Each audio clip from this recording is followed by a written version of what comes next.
Philadelphia who couldn't stop singing. But she got the name Pink for a very different reason. Well, Pink came from when I was like probably 8.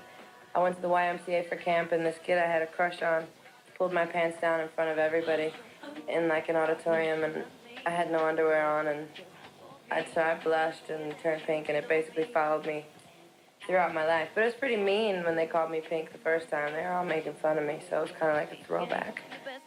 Growing up in the dance and hip-hop scene, Pink wrote and recorded her first song by the time she was 14 and sang with hip-hop group Schools of Thought. I was in a lot of groups. I was in 2 bands earlier than the groups, which was Middle Ground and Ginseng Tea.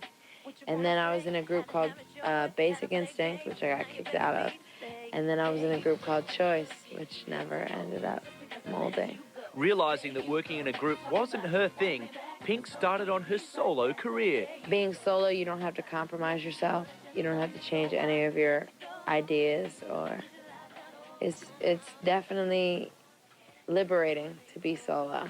Pink got the attention of record label LaFace and began to work with 111 and L.A. Reid.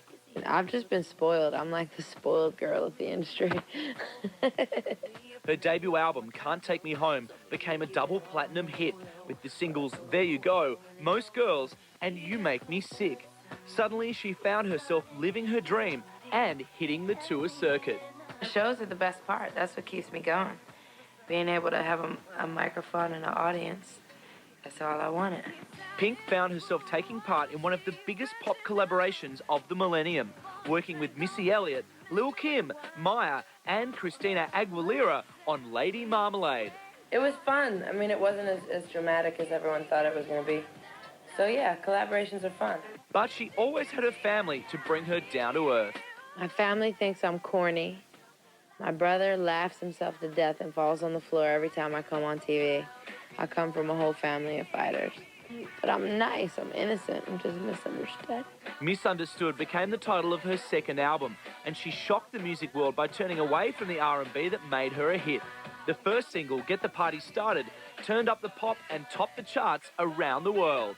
Oh, it was the perfect transformation. It was the perfect, I think it bridges the gap between the last album and this one. But, it's just the party song. She also got the chance to work with one of her idols, Linda Perry of 4 Non Blondes. It's funny because the same week I was supposed to start thinking about my new album, I was kind of being nosy and going through my makeup artist's book because he left it out. And I saw her number and I was like, oh my God, I love her.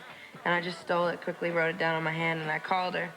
But yeah, man, I'm old school. I believe in taking what you want and changing it if it's not right, and just having fun. Sex, drugs, and rock and roll, man.